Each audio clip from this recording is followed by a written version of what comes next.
الحمد لله وكفى وسلام على عباده الذين اصطفى أما بعد فأعوذ بالله من الشيطان الرجيم بسم الله الرحمن الرحيم والكاظمين الغيظ والعافين عن الناس والله يحب المحسنين وقال النبي صلى الله عليه وسلم إنما بعثت لأتمم مكارم الأخلاق صدق الله العظيم وصدق رسوله النبي الكريم ونحن على ذلك من الشاهدين والشاكرين.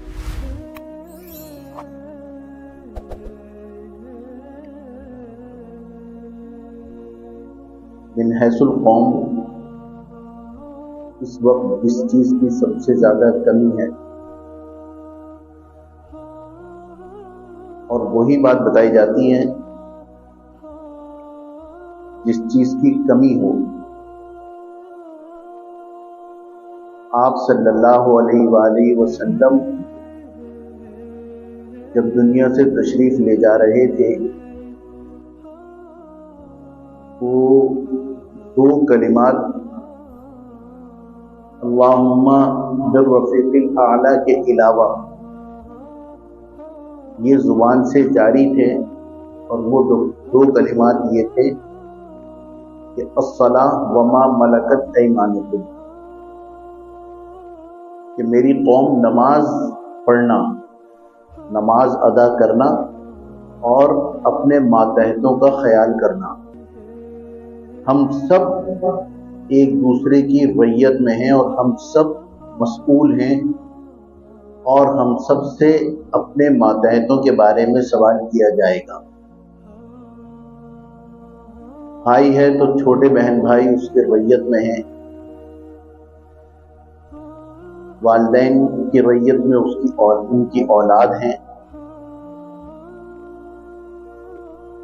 غرض یہ کہ کوئی ایسا آدمی نہیں ہے جس کی رعیت میں کوئی نہ کوئی ہو، جس کی ذمہ داری میں کوئی نہ کوئی نہ ہو.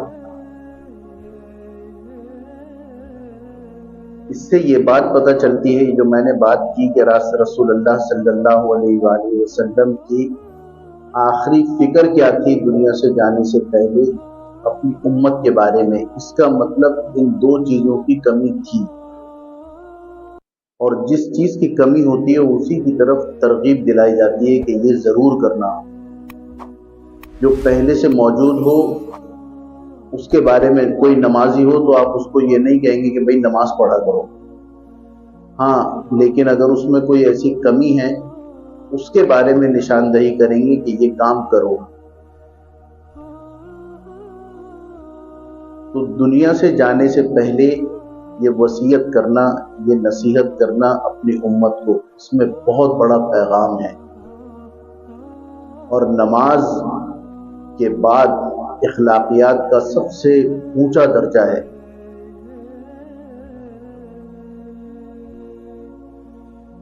آپ صلی اللہ علیہ وسلم نے فرمایا کہ میری دنیا میں بعثت کی جہاں اور بہت ساری وجوہات ہیں، ان میں ایک وجہ یہ بھی ہے کہ میں اخلاق کی تکمیل کر دوں. اور میرے دوستو، اخلاق صرف اچھے نہیں ہوتے بلکہ اخلاق برے بھی ہوتے ہیں. اسی لیے ہم کہتے ہیں کہ فلاں کے اخلاق بہت اچھے ہیں، اس کا مطلب ہے کہ بہت برے بھی ہوتے ہیں اخلاق. اور یہ اخلاق یہ انسان کو بلندیوں پہ بھی پہنچا دیتے ہیں اور پستیوں پہ بھی پہنچا دیتے ہیں. کسی سے بات کرتے ہوئے ڈر لگتا ہے کہ کوئی منہ توڑ جواب نہ آ جائے.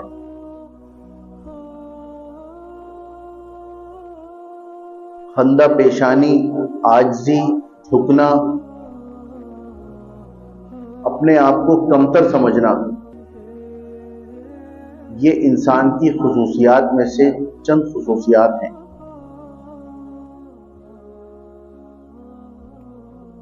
آپ صلی اللہ علیہ وسلم نے فرمایا سل من قطعک، جو تم سے جوڑے توڑے اس سے جوڑو.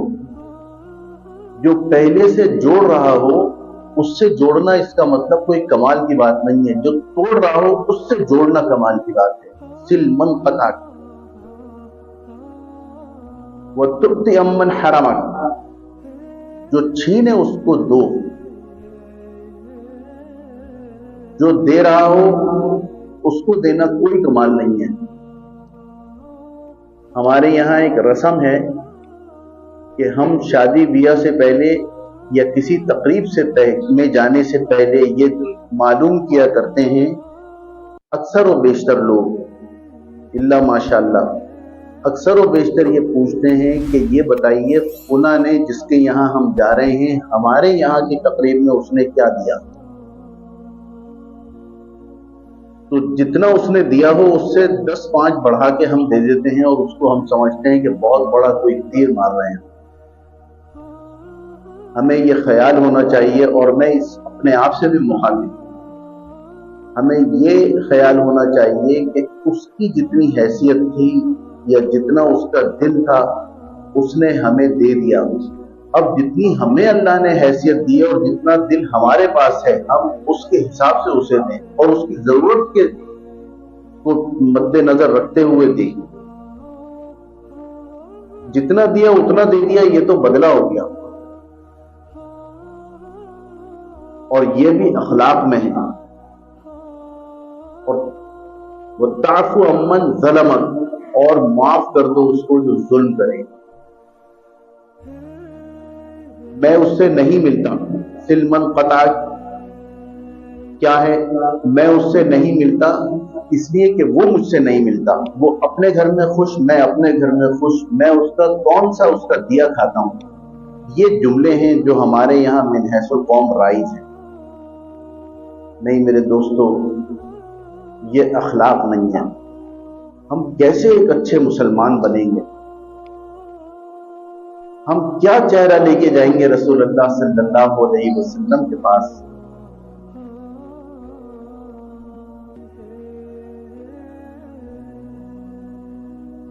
اللہ تعالیٰ نے قرآن حکیم میں خصوصیات بیان فرمائی جو خطبے میں نے تلاوت کی ہیں آیات۔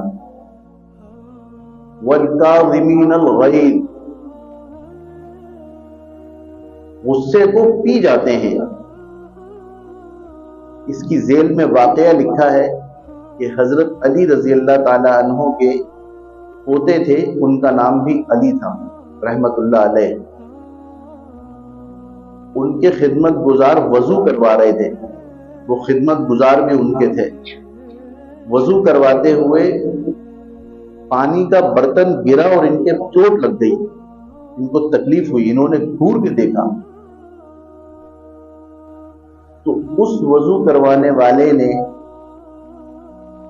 فوراً یہ کہا وَالْكَاظِمِينَ الْغَيْظَ، اللہ کے نیک بندے وہ ہیں جو غصے کو پی جاتے ہیں۔ انہوں نے فوراً یہ کہا قَدَمْتُ غَيْظِي، میں نے غصے کو پی لیا۔ پھر اگلی خصوصیات اس نے بتائی جو اللہ نے بیان فرمائی، وہ پڑھی اس نے وَالْعَافِينَ عَنِ النَّاسِ، صرف غصے کو پیتے نہیں ہیں بلکہ معاف بھی کر دیتے ہیں۔ غصہ ہم بھی پیتے ہیں بہت سارے موقعوں پر، لیکن ہم معاف نہیں کرتے۔ ہمارے دل میں چبھن رہتی ہے، لاوا کھولتا رہتا ہے کہ کب موقع ملے اور کب میں اس سے بدلہ لوں۔ تو اس نے پڑھا وَالْعَافِينَ عَنِ النَّاسِ، اور لوگوں کی غلطیوں کو معاف بھی کر دیتے ہیں۔ انہوں نے فوراً یہ کہا، کہنے لگے میں نے تیری غلطی بھی معاف کر دی۔ مقصد کیا ہے؟ مقصد یہ کہ آج غصے کو پی لیا، 1 مہینے کے بعد پھر دوبارہ جب یاد آیا، کہنے دیکھو میں نے تیرے ساتھ یہ کیا تھا نا، تو نے تو مجھے اتنا تنگ کیا تھا۔ تو انہوں نے کہا کہ میں نے معاف بھی کر دیا، یعنی اب دھو دیا، اب کبھی ذکر بھی نہیں کروں گا میں۔ معافی یہی ہے، ہم بھی معافی تلافی کرتے ہیں لیکن 50 سال کے بعد پھر جتا دیتے ہیں۔ تو پھر اس نے تیسری خصوصیت جو اللہ نے بیان فرمائی وہ اس نے پڑھی واللہ یحب المحسنین، اور اللہ احسان کرنے والوں کو دوست رکھتے ہیں، محبت کرتے ہیں، نیکی کرنے والوں کو، احسان کرنے والوں سے اللہ محبت رکھتے ہیں۔ تو انہوں نے اس کے ساتھ احسان کیا کیا، نیکی کیا کی؟ انہوں نے کہا جاؤ میں نے تمہیں آزاد کیا، یہ نیکی کر دی فوراً ہاتھ کے ہاتھ۔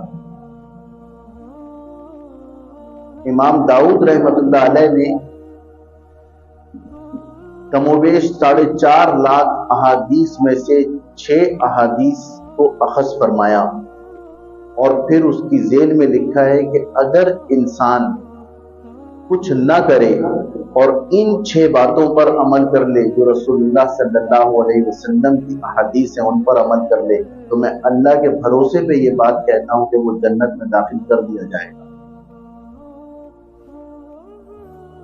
اب اس کی پہلی 5 چیزیں کتنی سخت ہوں گی جو وہ حدیث لے کے آئے ہیں۔ ان میں پہلی حدیث وہ لے کے آئے انما الاعمال بالنیات، عمل کا دار و مدار نیتوں پر ہے۔ لکل امرئ ما نوی، بدلہ وہی ملے گا جو اس کے نیکی، جو اس کی نیت ہوگی، اور نیت بھی ہو شریعت کے دائرے میں۔ اس کا مطلب یہ ہوا، یہ پہلی حدیث ہے، اور بعض بہت بڑے بڑے محدثین نے اپنی کتابوں میں پہلی حدیث یہی بیان فرمائی، انما الاعمال بالنیات، عملوں کا دار و مدار نیتوں پر ہے۔ یہ ہم بچپن سے سنتے آ رہے ہیں، لیکن بس ہمیں ترجمہ پتہ ہے کہ عمل کا دار و مدار نیتوں پر ہے۔ یہ نیت کیا چیز ہے؟ اور پھر آگے اس حدیث کی روایت میں تفصیل بیان فرمائی کہ فہجرتہ الی اللہ ورسولہ، فہجرتہ الی اللہ ورسولہ، جس نے کے لیے ہجرت کی اس نے اللہ اور اس کے رسول ہی کے لیے ہجرت کی۔ مقصد کیا ہے؟ ہجرت جیسی بڑی چیز، بڑا عمل جس میں گھر بار لٹا کے سب کچھ چھوڑ چھاڑ کے جانا پڑتا ہے اللہ کے لیے، یہ آج کل کی ہجرت اور جانا نہیں ہے جیسے امریکہ اور کینیڈا شفٹ ہو گئے، چلے گئے جی دبئی چلے گئے، باہر ملک میں چلے گئے، یہاں تو سب کچھ ہے، اسے پتا ہے کہ وہاں ذرا سی پریشانی ہوئی واپس آ جائیں گے، یا گھر تو ہے ہمارا۔ یہ ہجرت دنیا کے لیے ہو رہی ہے، یہ بھی ہجرت ہو رہی ہے لیکن دنیا کے لیے ہو رہی ہے۔ تو اس حدیث میں بتا دیا کہ بس جس نے اللہ اور اس کے رسول کے لیے ہجرت کی، اس نے اللہ اور اس کے رسول کے ہی لیے ہجرت کی۔ اتنا بڑا عمل کرنا، اگر اس میں اخلاص شامل نہیں ہے تو میرے دوستو یہ ہجرت بھی منہ پہ مار دی جائے گی۔ اگر نیت صحیح نہیں ہے، اس میں نیت اگر دنیا ہے تو بس اس نے دنیا کے لیے ہجرت کی۔ یہ بڑی کٹھن، اور اس کے اوپر اگر عمل کرنے کا سوچیں اور پھر شریعت کے دائرے میں رہتے ہوئے ایک شخص عطر لگائے، بہترین کپڑے پہنے، عصر کی فرض نماز پڑھ کے آنے کے بعد اپنے گھر میں کنڈی لگا لے کمرے میں، اور اخلاص کے ساتھ 2 رکعت نماز نفل کی نیت کرے اور کہے اللہ اکبر، اب وہ یہ سوچے کہ صرف اللہ اور وہ خود ہے اور اس کو کوئی دیکھنے والا نہیں ہے، 2 رکعت اخلاص کے ساتھ پڑھے، سکون کے ساتھ پڑھے۔ لیکن میرے دوستو چونکہ شریعت کے خلاف ہے، آپ صلی اللہ علیہ وآلہ وسلم کے حکم کے خلاف ہے کہ لا صلاۃ بعد العصر الا غروب الشمس، جب تک کہ سورج غروب نہ ہو جائے کوئی نماز نہیں ہے، اس نے چونکہ شریعت کے خلاف کیا ہے تو نتیجہ کیا ہوگا؟ یہ نماز بجائے اس کے کہ اس کو اجر اس کا ملے اور اس کا وبال اس کو ملے گا۔ تو یہ تمام چیزیں ذہن میں رہنی چاہیے کہ عمل بھی ہو اور شریعت کے دائرے میں ہو، اور نیت بھی خالصتاً اللہ کے لیے ہو کہ ہم اللہ کے خوشنودی کے لیے یہ کام کر رہے ہیں۔ اور 6ٹھی حدیث وہ لے کے آئے ہیں کہ لا یؤمن احدکم حتی یحب لاخیہ ما یحب لنفسہ، حتی یحب لاخیہ ما یحب لنفسہ، کہ تم میں سے کوئی شخص بھی اس وقت تک ایمان والا نہیں ہوگا، مومن نہیں ہو سکتا جب تک کہ وہ اپنے بھائی کے لیے وہ چیز پسند نہ کرے جو اپنے لیے پسند کرتا ہے۔ اخلاق کی چوٹی پر ہے یہ حدیث۔ ایک تو میں نے آپ کو وہ بتائی کہ جو توڑے اس سے جوڑو، جو چھینے اس کو دو، جو ظلم اور زیادتی کرے اسے معاف کرو۔ اور ایک یہ ہے کہ وہ چیز جو خود اپنے لیے پسند کرتا ہے وہ اپنے بھائی کے لیے پسند کرے۔ میرے دوستو، کتنے ہم میں ایسے ہیں جو بچ گیا وہ کسی کو دے دو، کام کرنے والوں کو دے دو، جو بچ گیا۔ کہاں ہے اس میں نیت؟ یہ اپنے لیے پسند کرتے کیا؟ کپڑے پرانے ہو گئے، یہ دے دو کسی کو، اللہ نام کا دے دو۔ اللہ تعالیٰ کو تو ہم نے ایسا سمجھا ہوا ہے کہ جیسے بس جو چیز ہم سے زائد ہے وہ اللہ نام کی ہے، لیکن جو میرے کارآمد ہے، میرے استعمال کے قابل ہے، وہ میری ہے، وہ اس میں اللہ کا کوئی وہ نہیں ہے، عمل دخل نہیں۔ سوچیں میرے دوستو، ہم کہاں کھڑے ہیں؟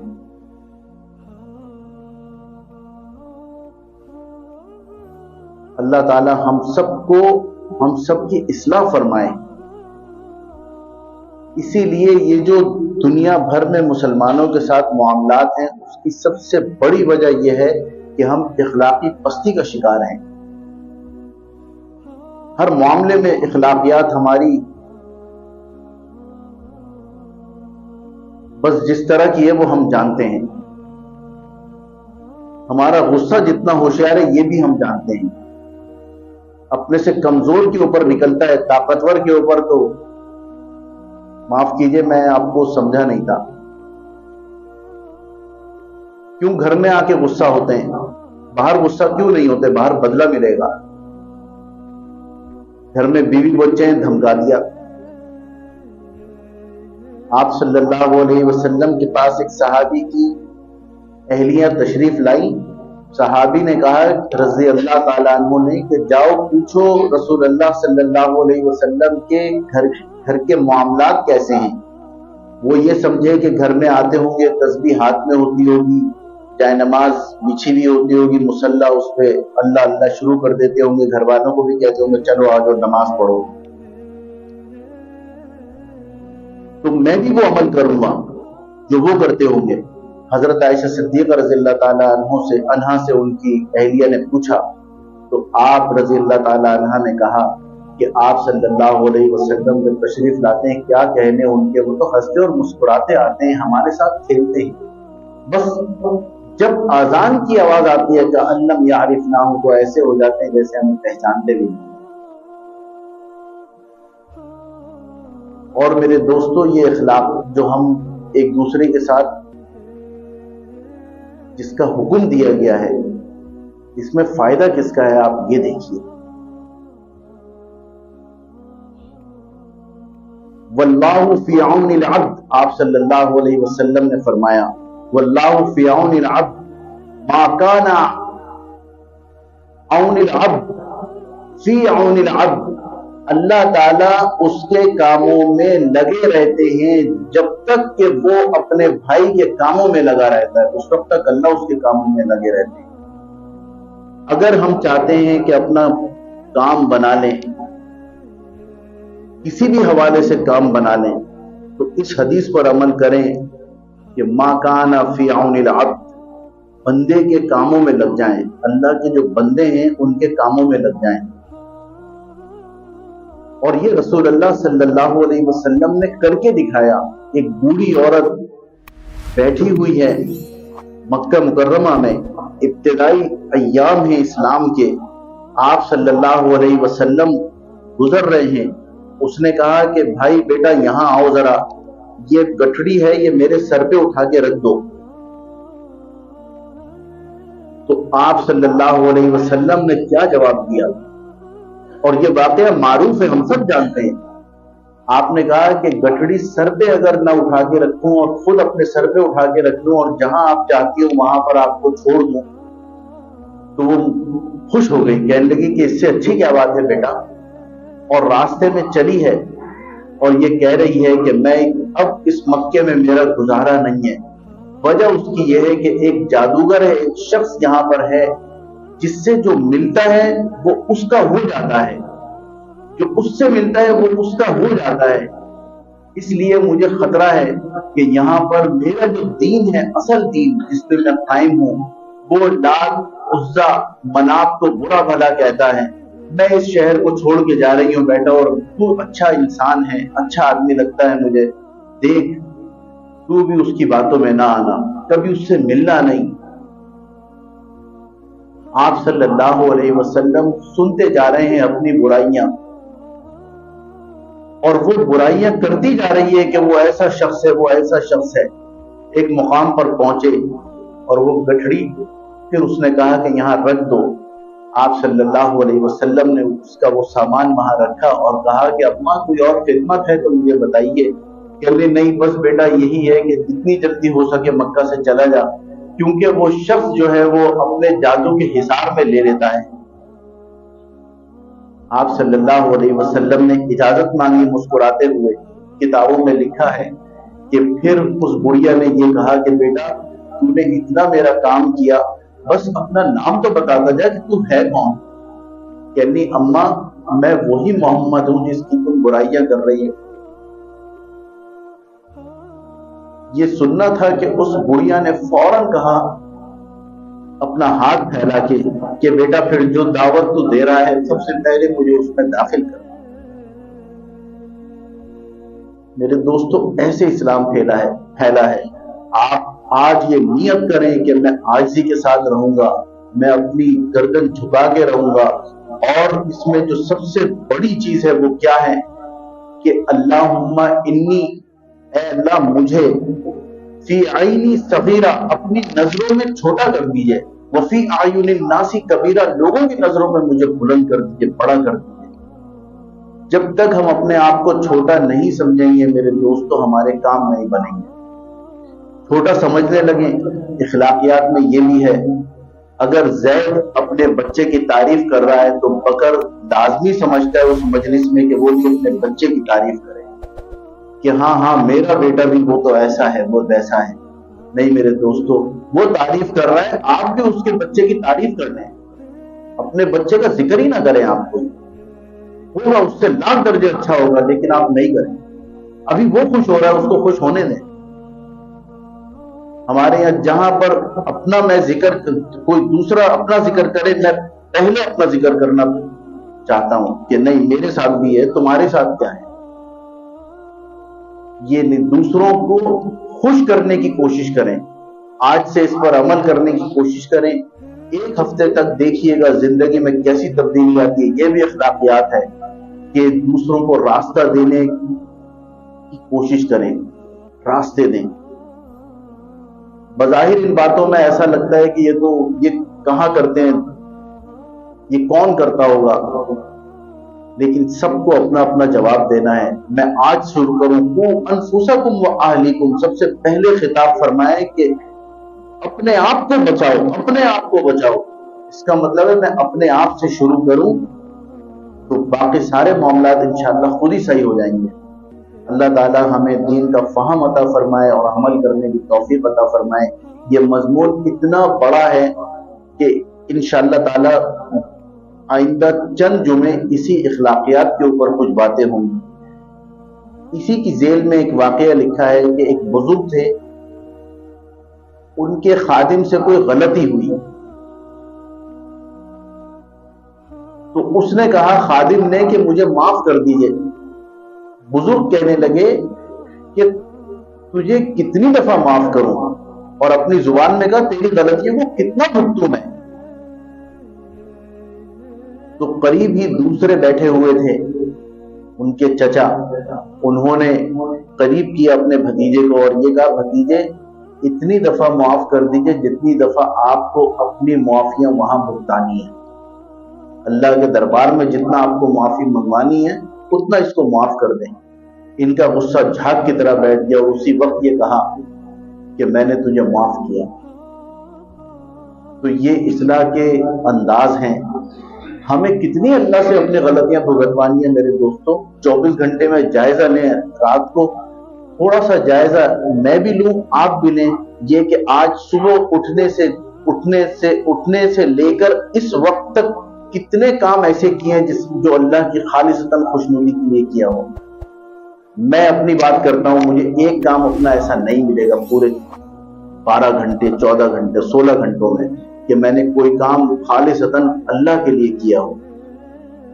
پھر میرے دوستوں ہمیں تو اللہ سے سب کچھ چاہیے، پھر ہم کس منہ سے مانگتے ہیں اللہ سے؟ اللہ ان باتوں پر عمل کرنے والا بنائے۔ وآخر دعوانا الحمدللہ رب العالمین۔